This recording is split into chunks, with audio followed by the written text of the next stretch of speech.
mencapai Rp500 saja, yang mana juga akan berkontribusi terhadap inflasi kita. Nantinya juga pemerintah akan intervensi. Apakah memang Anda mengatakan juga kebijakan ini tidak cukup mempan begitu ataupun ampuh terhadap keadaan ataupun kondisi saat ini? Iya. Lalu intervensinya bagaimana, Mas? Saat ini stok beras di Bulog itu hanya sekitar 900.000. Itu sudah berkali-kali saya sampaikan di media bahwa stok Bulog minimum 1,5 juta ton.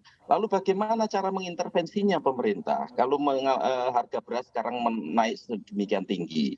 Lalu katakanlah kemarin ada usulan bahwa HPP Bulog ini akan dinaikkan sekitar 10%. Tapi itu tidak akan pernah bisa menjangkau pasar. Karena apa? Saat ini barusan kan kami tiap menit ini ada informasi dari sedulur-sedulur tani kami terus kan. Sekarang ini harga gabah sudah sekitar 5.500. Beberapa tempat sudah di atas 5.500. Lalu bagaimana Bulog bisa menyerap itu? Bulog itu HPP 4.200. Lalu saya dengar katanya mau dinaikkan sekitar 4.600. Nggak akan dapat barang, Mas, dengan 4.600. Mau masuk ke seluruh pelosok Indonesia nggak akan dapat barang. Lalu bagaimana sekarang pertanyaan besarnya, bagaimana pemerintah melakukan intervensi ini? Kan? Jadi dan ini merupakan sinyal yang nggak begitu baik dengan kenaikan harga beras dan gabah kering panen di tingkat usaha tani yang sedemikian tinggi di 3 bulan terakhir ini. Ya walaupun sudah barang tentu tadi saya tekankan berkali-kali, marilah saat ini kita berpikir untuk sedulur tani kita. Marilah kita berpikir untuk kesejahteraan petani kita. Kalau kita berpikir ke arah sana, maka masalah produksi pangan ini selesai sebenarnya. Tapi tadi di depan sudah saya tunjukkan data NTP saja 2 tahun terakhir ini itu selalu di bawah 100 untuk padi kan, untuk tanaman pangan.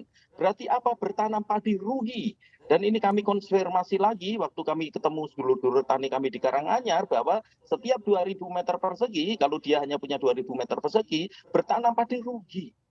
Kalau ini tidak serius diperhatikan oleh pemerintah, saya khawatir terhadap produksi beras nasional kita ke depan. Dan harus diingat juga, selama pemerintah saat ini, sejak tahun 2051,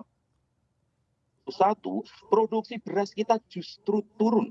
Turunnya berapa? 0,35% per tahunnya, turun. Ini. Lalu kenapa kok kita seolah-olah cukup pangan saja? Karena tergantikan oleh gandum. Peningkatan impor gandum itu tiap tahun 16,5%, 16,5 kali lipat pertumbuhan penduduk. Jadi ini, Mas, jadi seolah-olah kita aman-aman saja. Sesungguhnya kondisi pangan kita tidak baik-baik saja. Ini yang ingin saya sampaikan. Oke, baik. Kondisi pangan kita sedang tidak baik-baik saja. Karena memang sedang tidak baik-baik saja. Ini sebetulnya solusi dari Anda sebagai asosiasi ataupun dari sisi asosiasi akan seperti apa? Karena kalau kita perhatikan kontribusi inflasi terhadap kenaikan harga beras cukup tinggi, Pak Dwi, mencapai 20%, sedangkan pemerintah juga sedang ingin meredam inflasi. Nah, ini bagaimana Anda melihat solusinya? Dalam solusi jangka pendek sebenarnya tidak banyak yang bisa dilakukan oleh pemerintah. Yang pertama, pemerintah perlu menggandeng kerjasama dengan pihak-pihak swasta, sudah barang tentu. Karena apa? Pemerintah sekarang ini kan hanya memegang beras, katakanlah kalau hanya sekitar itu kan hanya di bawah 2% kan, di bawah 3%. 97% ini kan dipegang di masyarakat. Bagaimana pemerintah bisa bekerja sama erat dengan para pihak, terutama kalangan swasta, petani, supaya kenaikan harga yang relatif tinggi ini paling tidak ke bulan-bulan ke depan ini tidak terlalu tinggi kenaikannya. Paling tidak dengan melalui kerjasama itu tanpa harus mengorbankan sedulur-sedulur tani kan, dengan menekan harga terlalu rendah. Jadi itu saya kira yang bisa dilakukan. Dalam jangka panjang ini juga sudah sering kami sampaikan program pangan pemerintah, kebijakan pangan pemerintah yang saat ini amat sangat berat ke konsumen, sehingga kalau ada inflasi pangan pemerintah pasti panik, tapi kalau harga rendah ya biarin saja gitu kan ya, harga di tingkat usaha tani. Nah ini yang pemerintah perlu reorientasi pembangunan pertanian atau pembangunan pangan ini ke arah produsennya, Mas. Perhatikan sedulur-sedulur tani kita, perhatikan kesejahteraan mereka. Berkali kami sampaikan usulan itu bahkan langsung ke presiden, berhadapan langsung dengan presiden kami usulkan. Tapi sampai sekarang tidak ada gerakan yang cukup signifikan untuk meningkatkan kesejahteraan petani. Kuncinya di kesejahteraan petani.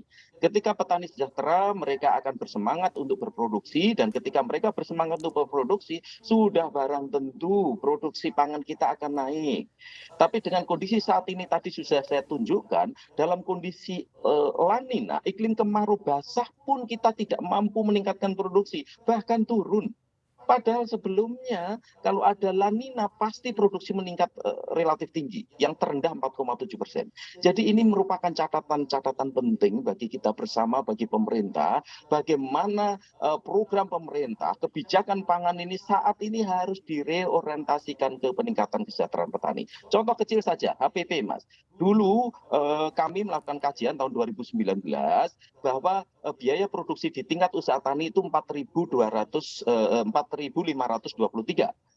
Itu saya sampaikan berkali-kali di berbagai pertemuan Baik. dengan Kemenko Perekonomian, dengan macam-macam. Dan ternyata naiknya hanya berapa? Ke 4.200. Rugilah petani kalau hanya naik EP Oke, hanya baik. 4.200. Baik.